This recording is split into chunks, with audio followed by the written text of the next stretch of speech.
I've heard Sacramento Kings fans and Domantas Sabonis critics alike say if Sabonis is going to be a $40+ million player, he needs to score the basketball more. How can you be one of the top paid players in the league, but you don't want to score the basketball? Well, if Sabonis were to look to score more, would that make him a better, more efficient player or a worse, less efficient player? Plus, DeMar DeRozan's on-off numbers. How bad are the Sacramento Kings when DeMar DeRozan is not on the floor? Will Z from Sports Illustrated joins me to dive into these numbers and what they say about the Sacramento Kings next season. It's all right here for you on Locked On Kings.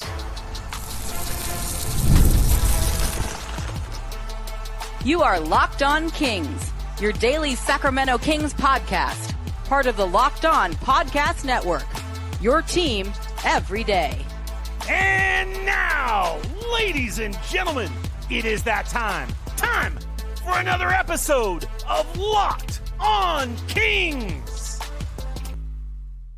Hello and welcome into Locked On Kings, your podcast hub for Sacramento Kings coverage all off season long. Today's episode is brought to you by FanDuel. Football season is here, and right now, new customers can bet just $5, and if your bet wins, you'll get $300 in bonus bets. Download the FanDuel.com or download the FanDuel app or go to FanDuel.com to get started. My name is Matt George. I have the privilege of being your host here. I'm a Sacramento sports anchor and reporter for ABC 10 News, and I've had Will Z on the podcast a handful of times before. When it comes to numbers, this guy is an absolute maniac. He is one of those analytics darlings that have important places in the league, and it wouldn't surprise me at all if one day Will Z managed to work his way into the front office in some kind of analytics department standpoint or some kind of responsibility in that. He just, when it comes to numbers, Will Z can find obscure numbers and does a really good job of applying them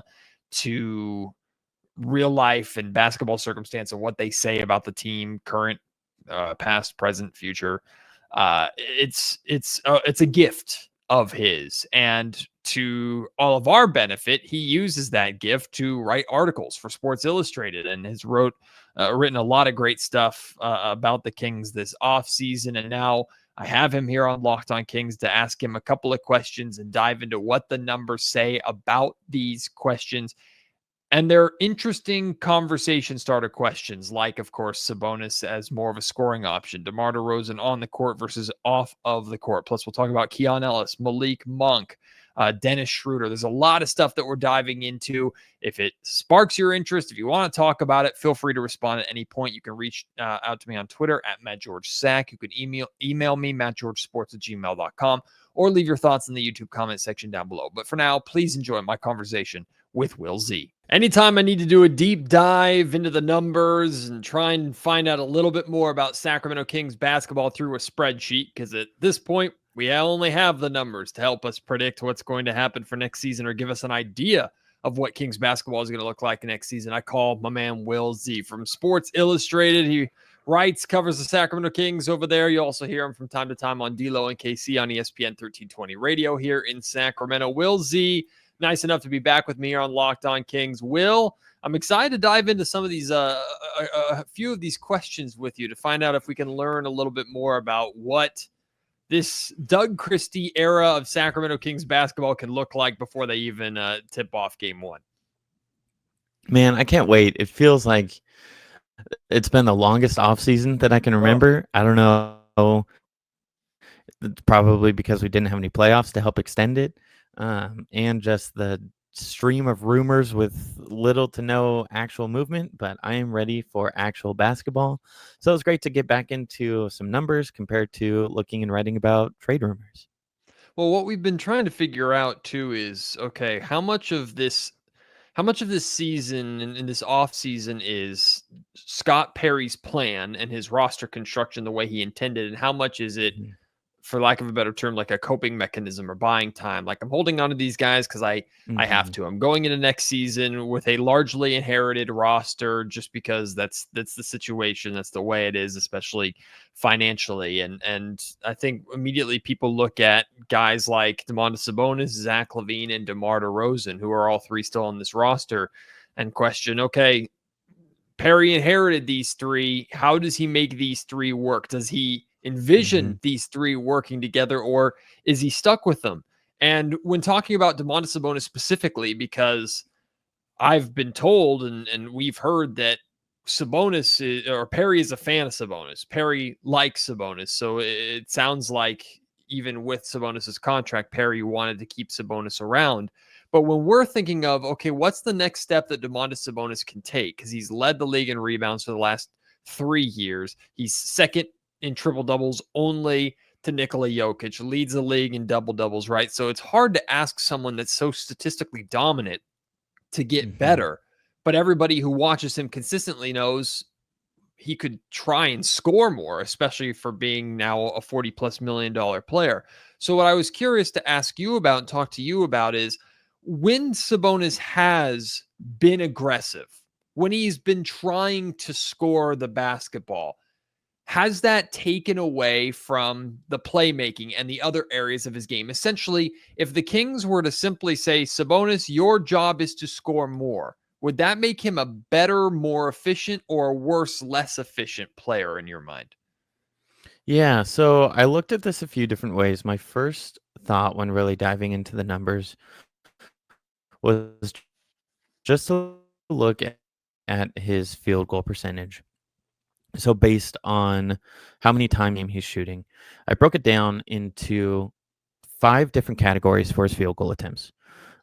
His average was 12.8 field goal attempts last year. That's right around his average of 12.6 in his 4 years with the Kings. And I broke it down into under 10 field goal attempts, 10 to 11, 12 to 14, 15 to 16, and 17 or over. And when you look at his percentages, like he is roughly around the same field goal percentage for his numbers. But when you look at the team winning percentage, that's where you kind of see a drop off on the high end and a surprising increase on the low end, which I thought was really surprising. So looking at the two ends, under 10, he did that 9 times last year. The Kings were 6-3. 17 or over, he did that 11 times. They were 4-7. That's a 364 win percentage. And the first one, a 667 win percentage. So there's something about when he shot more last season that it did not really go well for the Kings. In his 7 highest field goal attempt games, they were 1-6. Take that for what you will. It could just be coincidence. And this is all regular season. I didn't include the play-in game. So take it for what you will. But the team seemed to do better when he shot around his average. Looking at the other 3 categories, 10 to 11 field goals, 17 times, 8-9, 12 to 14, 20 times, 10-10, 15 to 16, 13 times, 8-5. So there's like a little sweet spot between 12 and 16 that I think allows him to do the things that he likes to do, which is rebound, pass, set screens. And the hard part for me going into next year is it still feels like they need more from him, but the numbers show that might not be what they need. And I don't know if you're even able to tell this, and a lot of this is also eye test too, but when he is looking to score more and that win percentage is worse, is it because his teammates aren't contributing as much, or is it because he's not setting up his teammates or getting his teammates to contribute much? Because it's not fair to put on Sabonis, Zach LaVine's having a bad shooting night, or DeMar DeRozan's having a bad shooting night, or De'Aaron Fox was having a bad shooting night. That's somehow Domantas Sabonis' fault. The whole point of an assist is it ends with somebody making a basket on the other end. So there's an element of Right. assists that the assister cannot control. But I wonder, like, is it simply like a circumstance of the teammates weren't carrying their weight on the nights that he was looking to score more, or Sabonis was breaking away from the Kings' natural offensive flow to try and be a scorer? And that's the one element that I think I'm concerned about when Kings fans start calling for, hey, you're a $40+ million player, look to score the basketball more. Well, we also saw Domantas Sabonis turn the ball over a lot, especially around the paint, because defenders Yeah. were popping at him left and right, knowing that he's not as comfortable looking to score himself. So I'm all for Sabonis being more aggressive, but if it takes away from everything else just to get him more shot attempts, what's the point? Yeah. And looking at one of my favorite numbers to look at when kind of trying to gauge teammate success around passing and assists is potential assists. So NBA tracks, they'll mark a potential assist if it's like basically an assist that didn't go in. Like if Sabonis passes to DeRozan takes a shot and misses it, they'll still count that as a potential assist. So looking at in wins, he was at 9.3 potential assists per game and 6 actual assists. In losses, 9.8 and 6.1. So there's really no difference in wins and losses in, it feels like, how he plays in terms of passing. But that doesn't get into, like, there's no way to match that to the game logs and know, like, how many times he shot with all that. But I don't know. It's hard. Like, he's so talented. But in today's NBA, I think for me, the biggest question mark is always going to be his three-point shot and just his comfortability. Like, can he take and recognize that he has the open shot? We see him pass up open shots all the time. Can he just stop hesitating, pull the trigger a little bit sooner? And I feel like that's kind of how it can even out a little bit more. But that might come to what Doug Christie wants him to do. And it feels like he's always looking for, he doesn't think for himself that that's the best shot the whole team and the offense can get. But does Doug want him to shoot more threes or take that open mid-range more?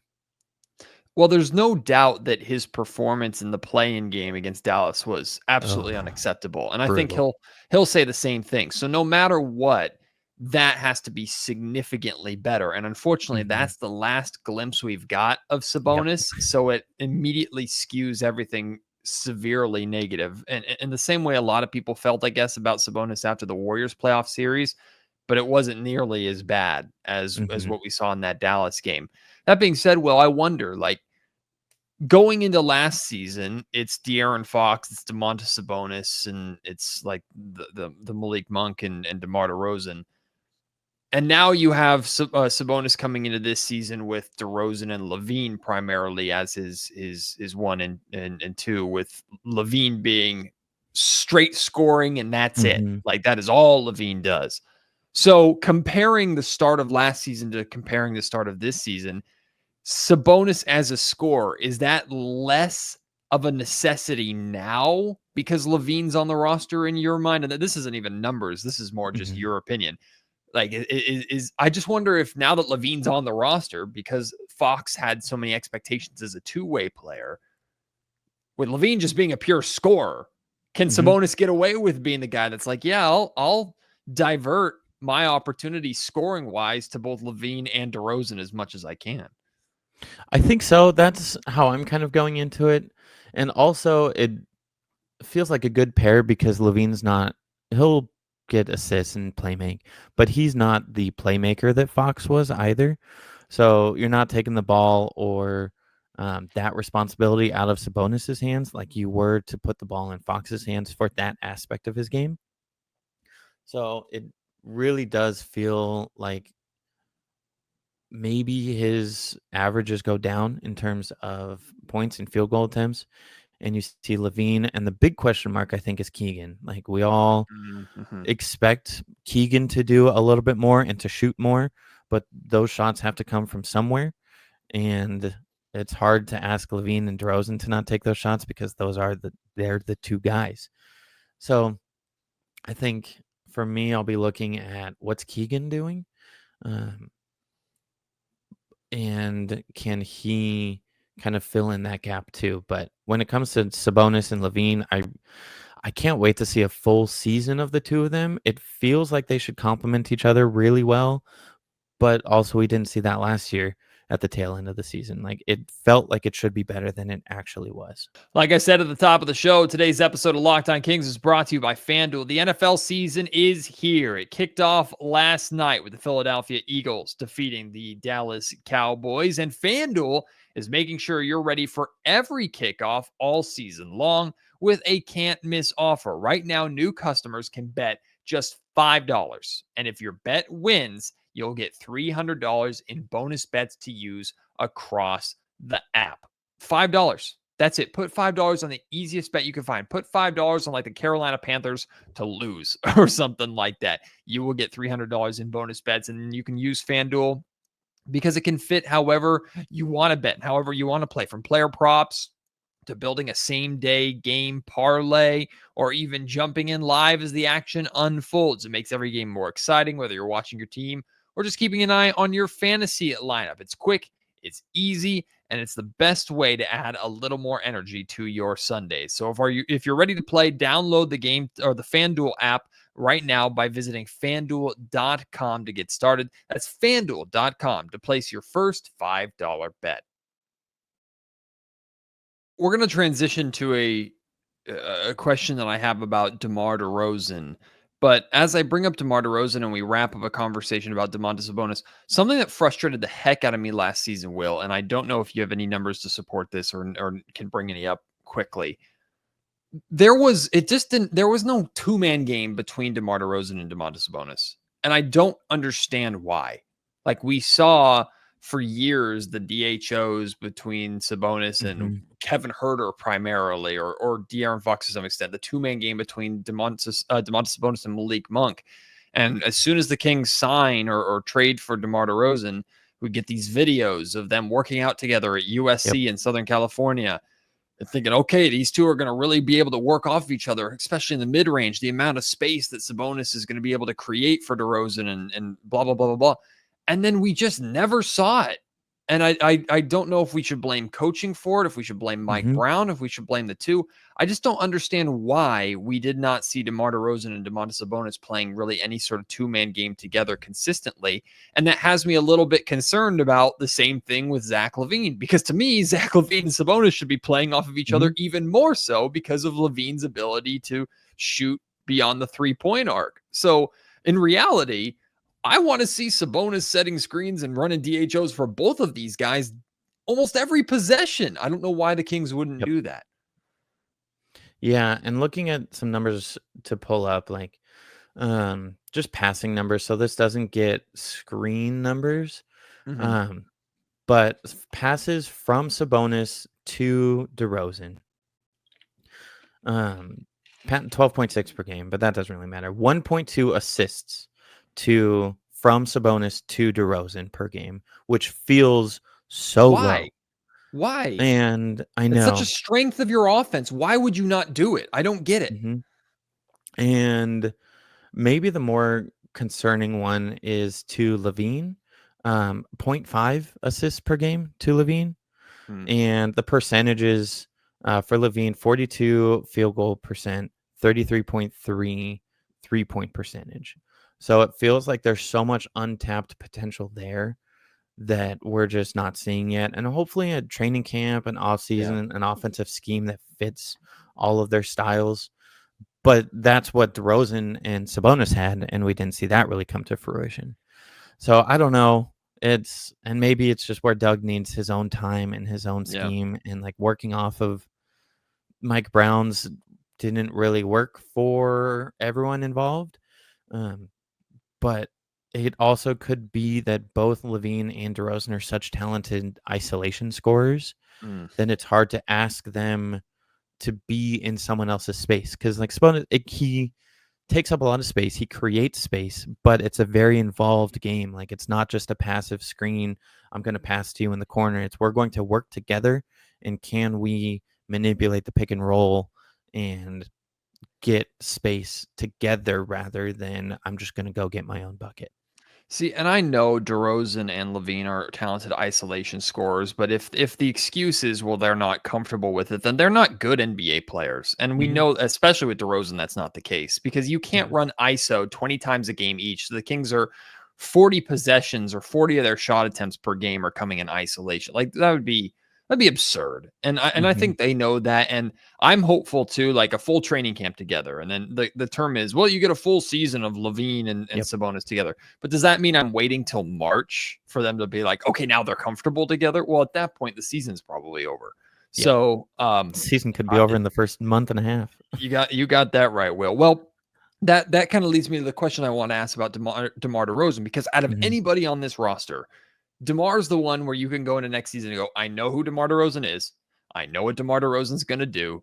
Like, he's going to hopefully average around 20 points per game. He's going to cook in the mid-range. He's going to draw fouls, get to the line. Like, that is DeMar DeRozan's game. That is DeMar DeRozan basketball. And when DeMar DeRozan's on the floor, the Kings, while they shouldn't only go through DeRozan and have him be a ball stopper, because it felt like it got there at times when things got a little clunky, it's when DeMar DeRozan is off the floor. It's like, okay, now that's where we should probably see the best ball movement that the Sacramento Kings have. Not that, again, DeMar's hindering it, but when DeMar's on the floor, you know what he does. You know how you're playing. So I was curious what the minutes looked like last season when DeMar was off the floor. And how do the Kings, if DeMar's playing 34 minutes a game or something like that, how do they win those other 15 minutes? That's what I'm curious about. How have the Kings been with DeMar off the floor, and how do they consistently find a way to win those minutes by playing that more high-speed, free-form offense? So this one's really interesting. I had so much fun looking into this. So to set the stage, DeRozan had my favorite stat to look at, like on-off court, is the on-off net rating. So Kings, when DeRozan was on the court, had a plus 1.5 net rating. When he was off the court, minus 1.3. That's a difference of plus 2.8. So the Kings were 2.8 net rating. Their net rating was 2.8 better with him on compared to off. So that just straight, like, looking at whole team, shows him being on the court was important. They were better when he was good. When he was on, they were worse when he was off. But what really kind of was eye-opening was I went over to PBP Stats, which is a great stat site if anyone wants to find some like in-depth stuff. Hard to say, but great numbers. And looked at the duo combinations. So I looked at David Carter, Keon Ellis, Malik Monk, Domantas Sabonis, Keegan Murray, and Zach LaVine. Kind of the key players that were there last year, key players that are still on the team this year. And looked at how the duos, what their net ratings were when both were on the court, and what the individual player, their net rating was when DeRozan was off the court. What stands out first is that every 5 of the 6 had positive net ratings together. DeMar DeRozan and Devin Carter, plus 10.21. DeMar DeRozan, Keon Ellis, plus 6.42. DeMar DeRozan, Malik Monk, plus 4.39. Domantas Sabonis, plus 3.66. Keegan Murray, plus 2.22. And Zach LaVine, minus 3.99. Oh, God. An outlier. But, I've looked at these numbers before for their time in Chicago, and they've had some really good numbers together. I don't know, it was so bad last year, but like the two of them on the court did not work. And maybe that's because they didn't have a playmaker like they did with Lonzo. So every kind of key rotational player did well with DeRozan. So now we look at the flip side and look at how the individual player fared without DeRozan on the court. Devin Carter, minus 1.77. Keegan Murray, minus 2.17. Sabonis, minus 2.66. Monk, minus 3.25. Levine minus 3.49, Keon minus 3.55. Every single one had a negative net rating without DeRozan. You want to know the biggest kicker? I also looked at De'Aaron Fox, and when Fox played without DeRozan, plus 2.61. So the one kind of way they had to win the non-DeRozan minutes is gone. So it's hard. They don't have another player who can really go get their own bucket. Monk can do that, but he's not the most efficient player, so I think that kind of pulls down some of his numbers. But they had that with Fox, and you could kind of stagger DeRozan and Fox, but now they don't have anyone to stagger with DeRozan. I think the numbers, like, there's a lot of good things that you can do with this. Like, I'm really intrigued about the DeRozan and Keon minutes together. That was the plus 6.42. Like, that shows it's a really good pairing because you have DeRozan who can straight up lead an offense and Keon who can straight up lead a defense. That's a really good match. But it's Keon without DeRozan. He still doesn't have that kind of ability, and that's reports are that he's working on his I think it was Mark Jones that posted videos, and Keon's working on his ball handling and scoring off the dribble, but he doesn't have that, which it feels like you kind of need someone to be able to do that. And going back to the Sabonis conversation, like, I don't think Sabonis is the person you go to when DeRozan's out either in terms of straight up scoring. A conversation that I've had a lot here on the podcast this off season is like, who's the number one option for the Kings? It's like they have three guys that are really, really, really good number two options. Who's the number one guy? And I've always kind of put that on Zach LaVine just because of his intense scoring ability and the fact that he's not 36 years old. But I wonder if it just simply should be DeRozan. Just because, like, he's the most consistent. Sabonis is pretty consistent too for the most part, but he's the most steady. He is what he is player, and that doesn't mean he's going to be on the team all year. Because if you were to ask me, out of the three of those guys, who's most likely to be traded at the deadline, I think it's DeRozan pretty easily. So maybe this is only for a handful of months, but should the Kings simply defer to? This is DeMar DeRozan's team for the next handful of months. We'll play around him, but as of right now, as those numbers reflect, like, he is the straw that stirs the drink. When he's on the floor, he's kind of the centerpiece, and while it feels like he is a ball stopper because of his isolation mid-range game, that's the best, most efficient offense the Kings can muster. Which, I can't lie, is hard to get excited about going into a season. Like, it might be the best case scenario, but it's like, okay, great. Like, let's see it again, I guess. Well, I mean, I love the explosiveness of Zach LaVine, and I love the way Zach LaVine can take over games, and we saw it in limited, like in the limited time that he was in Sacramento last season, just a third of the season, like 3 or 4 different times he had those explosive quarters, and you're like, whoa, this is awesome. But there's also the other side of that coin where LaVine will turn the ball over or completely disappear. And DeRozan seems to be more consistently steady, albeit maybe a little less exciting and a little more slow. So I don't know. Maybe the key to winning those minutes with DeRozan off the floor is Zach LaVine has to be on it.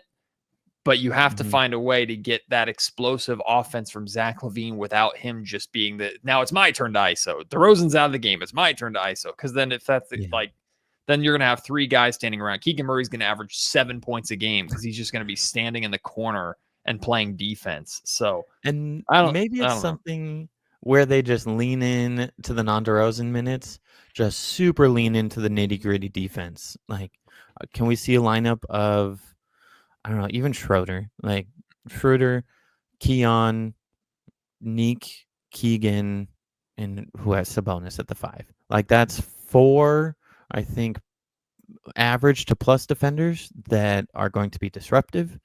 And can you just win with defense for 6 minutes at a time and get enough on offense rather than like really focusing on who's going to score. Just try and get out in transition, play fast, get up threes, and stop the opponent on the other side. The Kings have pretty clearly been trying to get rid of Malik Monk this summer. That's not a fair way to say it. They've been looking to use Malik Monk to improve their roster this summer or improve their circumstance. It just appears that Malik is not part of Scott Perry's long-term plan. That being said, while he's in Sacramento, he's still going to be a very important piece to this team. And we saw how great he was for a couple seasons as the true sixth man here in Sacramento. Last year, he had a billion roles from six man to starter to point guard to back to six man after his injuries. And then you have Keon Ellis, who has just steadily gotten better and better and better and better every season. And last year, averaging 43% from 3-point range while playing his great defense. So we expect both of those guys to come off the bench for Doug Christie. And not that it matters so much as to who is the sixth man out of those two and who's the first guy off the bench, but in your mind, whether it's numbers supported or just your eye test, like out of those two, who are you expecting or leaning on more to be that when you talk about six man, you talk about the captain, the leader off the bench that sometimes can change the game or win a game for you? Malik's shown the ability to do that, but is that torch going to be passed to Keon now with Malik seemingly being the guy that's on the trade block? It feels like it, but in a different way. Like the two, I don't think they could have two more different games and play styles between Monk and Keon. And when Keon comes in, like he gets this comparison all the time, but like the Alex Caruso comparison, like Caruso comes in, great player off the bench, and he changes the game in so many little ways, like defense first, but rebounding, all the little things that Caruso does. We saw it in the playoffs and how important that is. It's a different type of six man that, especially in the regular season, I don't think gets the recognition. Like everyone looks at the Lou Williams, the Jamal Crawford, Malik Monk, like that type of scoring off the bench as the lead six man kind of traits. But there's different ways to impact that could be more important than just scoring, especially with how this team is made up. And I think Keon has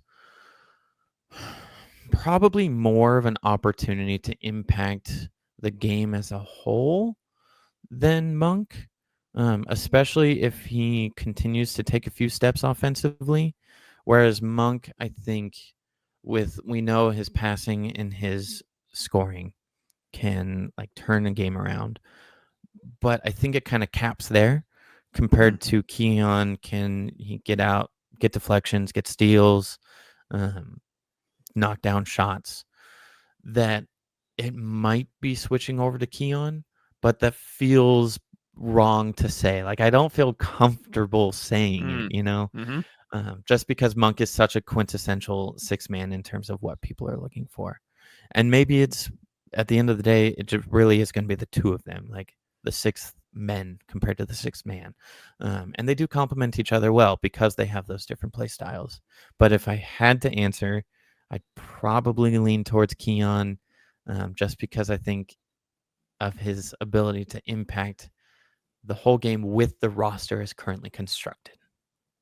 Finally, Will, I had a conversation earlier this week with a friend of mine, a media member from Chicago, and we were talking about like what you could learn from the DeRozan and Levine time in Chicago that the Kings need to get right or implement.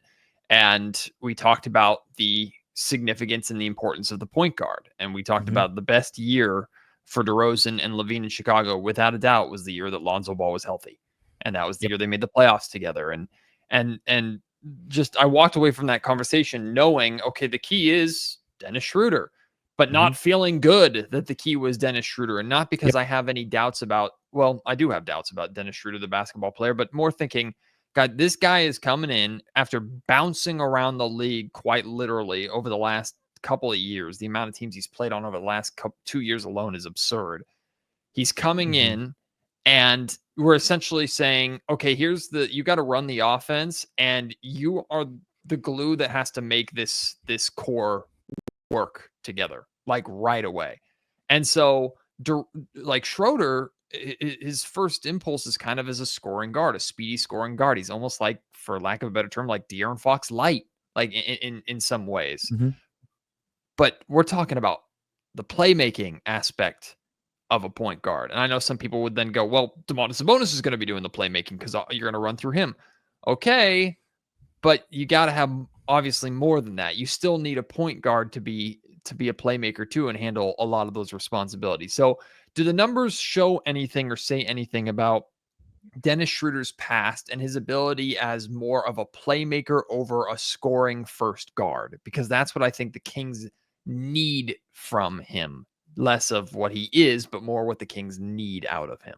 Yeah, I think he's a very underrated playmaker, I think. Like, looking at his career assist numbers, it's pretty crazy. He's been just looking at his like season numbers is crazy because, like you said, there's so many teams. But even bouncing around those teams, he's been over 4 assists since his second year in the league. And that hasn't really changed from team to team. Like, looking in the last few years and his few stops, Detroit last year, 5.3 assists, Golden State, 4.4. And even that, like, his fit on Golden State was so bad. Like, his play style did not match what they do there at all, which is why they traded him again after getting him. Brooklyn, 6.6. And that's the one that I'm kind of looking at most because he was such an important piece to Brooklyn's success. Like, it felt like they traded him because they were playing too good. And like, we got to get rid of this guy. Like, we're trying to lose games and he's winning games for us. So the Kings have more talent around him than the Nets will, but I think he's shown that he can be kind of that, like Fox, like you said, a Fox light where he can both score and facilitate. I don't think he'll have flashy passes like Lonzo, but I think he knows how to operate in space and he knows angles and how to find his teammates and get people open.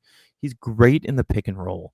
And looking at his percentile in the pick and roll, again, not good with Golden State, 28.9th percentile for pick and roll ball handler in Golden State, 38.4th percentile in Detroit, but 72.2nd in Brooklyn.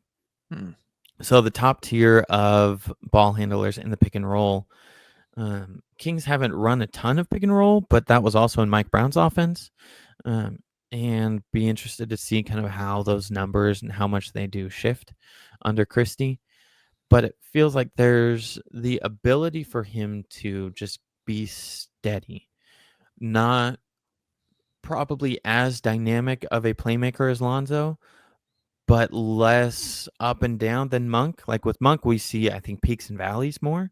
And with Schröder, I think we're going to see more kind of steady across the board, make the right play type of ways that he runs the offense. Is that 6 assist number, is that like the sweet spot for you or the target number to being a solid, steady playmaking starting guard in the league without being Steve Nash or Chris Paul averaging like 10 plus? Yeah, I think so. And pulling up the league ranks last year, it's crazy. They have the 2025-26 pages have been uploaded everywhere, and that's just very exciting. But looking at the ranks last year, Trae Young at 11.6, he led the league. Then you got Jokic at 10.2. And going down the list, like Dame was 10th at 7.1. And then when you get to 6, you've got Jason Tatum at 6 and a few others. Sabonis at 6, Jamal Murray at 6, Steph at 6. Those are 18, 19, 20, 21 in terms of ranks. So 6 assists, that might not seem like a lot because we're used to seeing inflated numbers. And when it comes to assists, we talk about the Steve Nash, the Trae Young, the Jokic, and we're looking at double digits. But not many people get to 6 per game. And if he could be in that 5 to 6 range, I think that along with Sabonis's 5 to 7 maybe should be a good combo. And then you've probably got DeRozan and Levine sitting around 3 or 4. But I think underrated, and looking at the league totals from last year kind of shows that too. Well, Will, you have articles actually coming on Sports Illustrated about the first two things that we talked about: Domantas Sabonis and his becoming more of a scorer and how that impacts his efficiency, and then DeMar DeRozan and the Kings' success with him on and off the court. So if you want more from this conversation, more of a deep dive into the numbers, check out those articles plus everything that Will Z is putting out there on Sports Illustrated. Articles, multiple articles daily coming out about the Sacramento Kings basketball to help kill this time before training camp begins. And then Will's work will only pick up once the season actually starts too. So Will, I appreciate you making the time. Great work on this, and looking forward to reading those articles. And we'll do this again very soon. Thanks, Matt. Appreciate it as always. Thanks for having me on.